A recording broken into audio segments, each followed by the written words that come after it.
Are you comfortable? I'm comfortable, yes. Okay. Aren't you going to ask me if I'm comfortable? Are you comfortable, Elsie? No. Oh my God. Is that because of what we're going to talk about? Maybe. I Okay. Hi guys. Welcome Hi. back to our channel. If this is your first time, I'm Elsie and this is Tony. Okay. So, what are we talking about today? We're talking about something which I think is close to every young person's heart. No one tells me what to do. I don't want to be told what to do. I want to do things my own way, my own time. That sounds pretty interesting. That's good. So, But as you're the younger of the two, you've got current experience have I? of young people and their attitudes. Yeah. Right. Okay. So, I mean, normally Tony has all the wisdom and he does most of the talking. But I hear that today I'm going to be doing most of the talking. So take it away, Tony. Take it away, Elsie. No, you take it away. What do you want to know about young people? What's the biggest single area that young people have difficulty in taking advice or following rules with? Well, I would say that one of the biggest areas that we have advised taking advice is with sex, and it's not just about your parents saying, "Oh, don't have sex until you get married," but also about, "Oh, I think that you should, you know." I mean, even there are actually parents who don't mind their children having sex. But when their parents go like, "Oh, be with one person," they're like, "Well, why?" Because I mean, I have enough for like I have enough desire to last me, you know. So I feel like sex is one of the main areas where we kind of have self-control when it comes to, and I mean, So I feel sorry, like when you said self-control, that was a little bit of a you mean where one of the areas where we don't have so much self-control? yeah, that's one of the areas That's where we right, don't have so much take self-control. our own form of control, which is no control. Yeah. Yeah. Do not have, and I mean, sometimes we forget that the older people have been there. Like, actually, I do Absolutely. forget sometimes that Yeah. you've been 20 years old before. I thought you just came and Yeah, then I was ready. you were ready. Dropped down for another flat. So, You know, I've been 20 odd years old, and I know a bit about rebellion, about not wanting to listen to any rules, whether it's from my mother or my family or my church or anyone else. No, because there's so many things were going on. The home was, of course, raging, but apart from that, they just, well, why should somebody tell me what to do? It's my life. It's my own business. Who am I hurting, etc., etc., you know? So, is it still like that now? Is it? I don't know, I'm asking. Is it still like that? Of course it's still like that now. Yes, of course. And It not, was a rhetorical question. yeah, You know. well, yeah, but I still could say something about it. And even when you take the sex bit aside, when it comes to money, Right. I don't know if you know about it, but then the rates of fraud amongst the youth these days are like it's really on the high, and it's because of selfish desires, and you know, people want fast money. Right. And I can't imagine a 60-year-old telling me that money is not the most important thing. It's like, well, what do you know? You don't know. You don't need money for anything. But I need money for a lot of things. I feel like that's how a lot of us feel, because when you're like 60 years old. Sorry, did you say 60 or 16? 60. 60, 60. Like, okay. if an older person is telling you, "Oh, take your time, you know, Yeah, do it yeah. the right way," it really does not make sense to, at least Right. it doesn't make sense to me, because, well, why should I take my time? The world is passing me by, especially when I see people my age Yes. having, you know, some of them don't even have jobs, but they're driving the nicest cars, they live in the nicest houses, they have the nice, like, and sometimes you wonder, where are they getting the money from? So it's like everything else is so tempting. Like if someone came to you and was like, oh, we could do this and that and get £1,000,000 today, we're not hurting anyone. We just lie to this person and lie to that person, and then we can have. And I mean, if someone older tells you that do it the right way, it's kind of difficult to assert to that, really, because it's like I don't. And especially when you look, if you're looking at the person and then the person lived an average life, and you're like, well, I don't want to be like you. Yeah. So yeah, it's quite, so that's, yeah, don't tell me what to do. I would do it my way, and yeah, my way is right. So yeah, my way is right. Well, my way feels right. It does to me at this time. That's really the thing. Yeah. And this is a sad thing, that in terms of, how should you say, being able to see a little bit, or being willing to see a little bit into the future, to see the potential for either good or for harm out of our chosen lifestyle. Yeah. I mean, use something which has not been a problem for either of us as an example. Class A drugs. Nobody who starts experimenting, they don't think that make a conscious decision, I'm going to go down the road of full-blown addiction, blah blah blah, to this. But nobody should tell me what to do if I want to try this. Yeah. So, but if they were looking a little bit, and the evidence is all around, if they're willing to open your eyes to the evidence, then you'd see, well, hang on, is that really the way I want to live? Yeah. Is that really the way? And funny enough, if you then extrapolate that to any other situation, whether it's, you say, the getting rich quick through fraud, or having multiple sexual partners to satisfy one's yearnings, or to do any of these things which, if you like, are against the rules, against what mum might say. Yeah.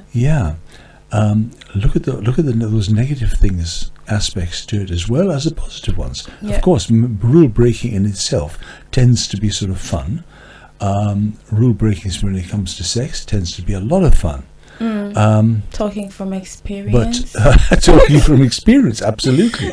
When you think of it, if things weren't like that, weren't fun, weren't enjoyable, nobody then would do we them. wouldn't do it at all. Yeah, would we? and the same goes for the drugs and everything else. Yeah. Nobody would do it if it wasn't enjoyable. Yeah. But the fact that something is enjoyable does not mean it is good for you. No. Regardless of any moral aspect or teaching or anything like that, is this good for me? Yeah. Now, if all one was thinking of maybe getting through the weekend, then you want as much thrills as you can squeeze into that time as possible, that's your time frame. Yeah. Go for it. That's yours.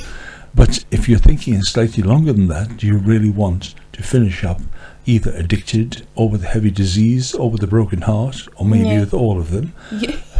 As sometimes happens. Yeah, it does. So just listening to you, and I was just thinking that nothing actually starts full blown, like nothing actually starts as a full blown addiction. No, that's right. Whether it's like drugs, or having multiple sexual partners, or even becoming the world's renowned fraudster.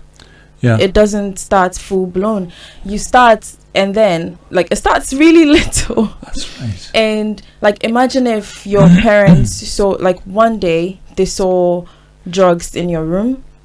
I'm sure your first reaction would be, oh, it was just a one-time thing. Or a lot of people say, whether it's with people who are addicted to alcohol or class A drugs, like you say, it started from one drink, or one time engaging in drugs. And when you start, you will get that one person trying to get you back on track.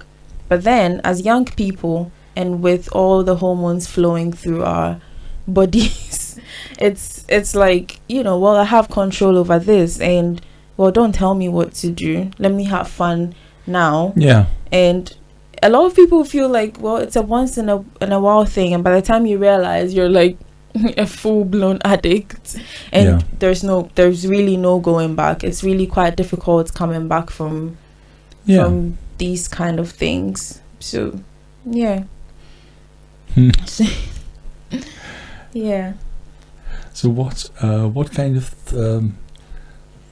positive thought could you share with any young person who's sort of watching this, and you're thinking maybe already involved in some of the things we're talking about? In fact, if they're young people, they probably are. But boom.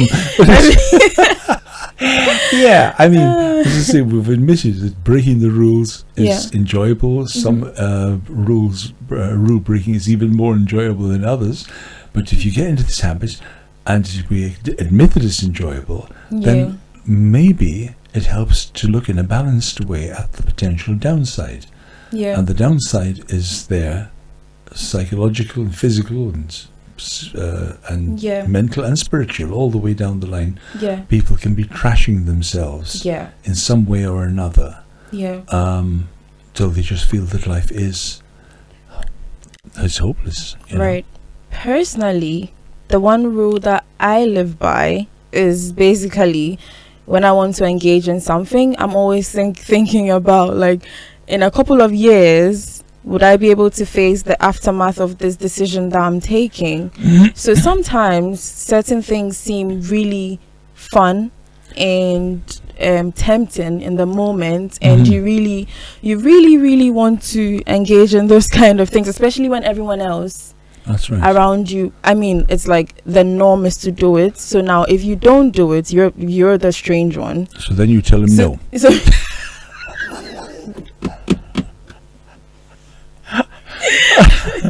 don't make assumptions, Tony. You embarrass your poor co-host. It's so, you know what I mean? It's so sweet. But listen, I mean, yeah, of course. But yeah,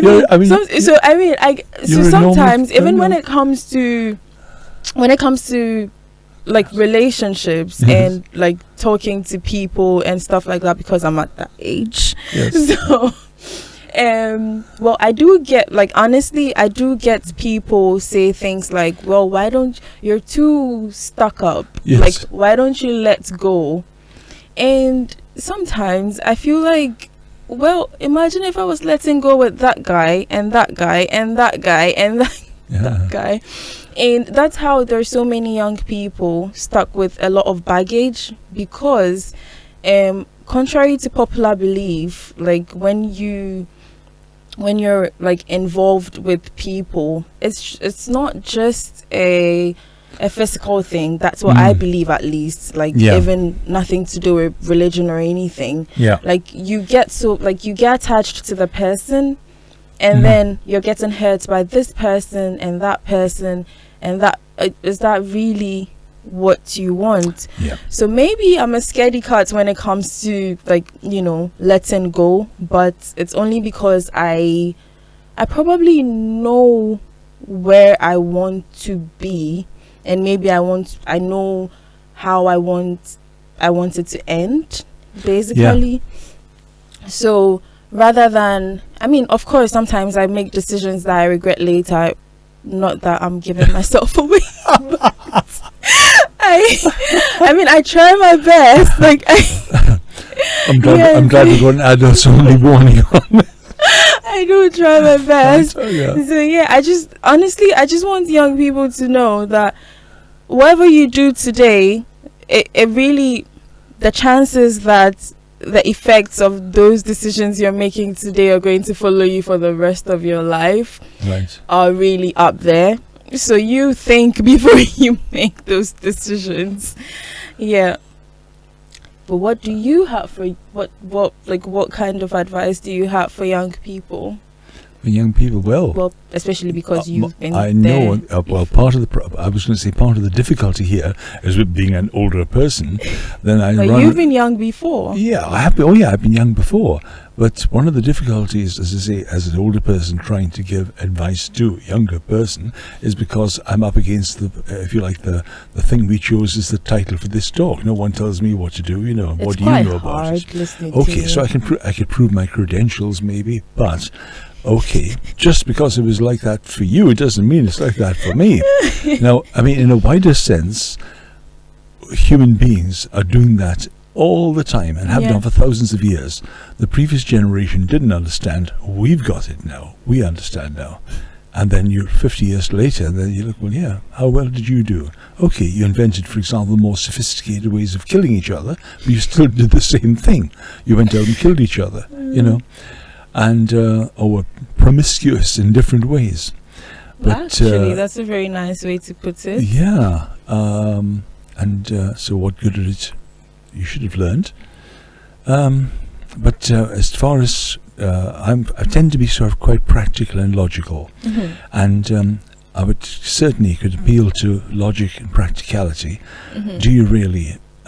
Is it if you sleep around, for example, all the time, you may well finish up the horrible disease. Of course, we've got antibiotics now. Now people get very, how should you say, blasé about it. Well, it doesn't matter if I get. I'll just go and get a few shots. Well.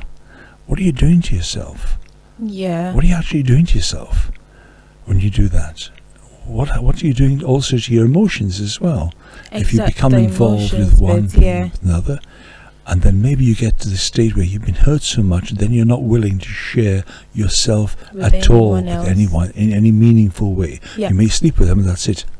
Blow them out because you just can't get close enough because I'm not willing to be hurt again. Now, I think that young people, old people, everyone can relate to that. I see so many people drawing these kind of barriers around themselves because of that. And that's a hurt. I mean, the other kinds of don't tell me what to do, certainly concerning drink or drugs or whatever. Where's the long-term happiness going down that route? And I'm not speaking as somebody who's against happiness or against the use of alcohol, right? But certainly the excessive use of it. Certainly against opiates or some of these horrible artificial synthetic drugs that they make now, which really sort of I mean that one that was nicknamed crocodile in Russia, which makes people's veins stand up like that, or fentanyl, which is killing loads of people, as well as so many of these artificial, horrible, and opiates themselves. They're accounting for so many deaths. So you think, well, why would people keep taking something which they know is potentially lethal? And if it's not totally kill you, it's going to do such damage to you. Why do you do it? And, you think, and it's not just poorly educated, silly people that are doing this. People highly educated. Well, that's something that I've learned is if there's something missing inside of you, it needs to be fulfilled. There's this place inside every human being, I believe, a space that needs to be filled with what is right. And if that thing isn't there, then there's like a vacuum which will be filled by something else. And whatever those other things are that may fill it, it won't do you good. And that's what this needs to be filled. I mean, in my own life, I certainly, since I welcomed the love and the forgiveness of God into my life, then it has made a difference in the way I view things this last 38 years now. And it's funny, I can remember all the old days, remember the decisions that I made, and recognize that those weren't the best decisions to have made. Because, as you said before, it's not just about sort of religion says no or whatever. So there's some things that are very practical in their own. It's not just a case of keeping a rule for the sake of it being a rule. I mean, most people, for example, value a stable and happy relationship. If they're bringing children into the world, once again, they value that even more, to be able to bring children up in a good environment. Well, how do you conflate the stable, happy, loving, faithful, long-lasting relationship to be able to do that along with a promiscuous lifestyle that finds a new partner every weekend. It's very difficult. We sometimes want to have, to use the expression, to have our cake and eat it too. It's actually funny that you say that, because you get people that actually have this crazy, I at least I think it's a crazy idea that they can live a certain way now, and then one day they're going to have this big maturity age, yes, where they just become a very new person, and then they're going to get married and have really beautiful children and then raise up the children in the right way. And I'm like, well, how do you plan on doing that? Because the thing called character, it really doesn't just go away. Like, it's something that you've been developing from since you were like 3 years old, right? And then you do this for years and years and years. Can you imagine that? Let's say every Friday night you go to the club and then you pick a different woman to your house every single Friday night. Do you think, maybe since you were like 20 years old, right, do you think that one day you're going to be like 10 years from then, you're going to be 30, and then you're going to sit down and be like, yes, I'm ready to settle down now, and then that behavior is just going to stop? It's like it's quite impossible, in my opinion. And that's how we have so many unstable families these days, because they're so unstable in themselves. And even if then now you're bringing up unstable children, and then the cycle continues, which is quite unfair to the generations after you. So yes, well, Elsie, it's been lovely listening to your insights in this, and I think, as you would say, we've reached the end of our we've reached the end of our program for this week. You look like you want to sign out today, so I'll let you. Sorry? You look like you want to be the one to sign out today, so I'll just let you. No, I can't remember the sign out phrase. So I'll let you. Okay, guys, if you've watched to this point, it means you're enjoying the program. So kindly like, comment, subscribe. Share. I remember that. At least you remember that. And until next time, it's bye for now. Bye. If you like this video, kindly like, comment, and subscribe. You can also find us on other social media platforms, on Twitter at Talk with Tony and on Instagram at talkwithtony.live. Don't forget, live, laugh, and most importantly, love. Watch out for the next video. It's bye for now.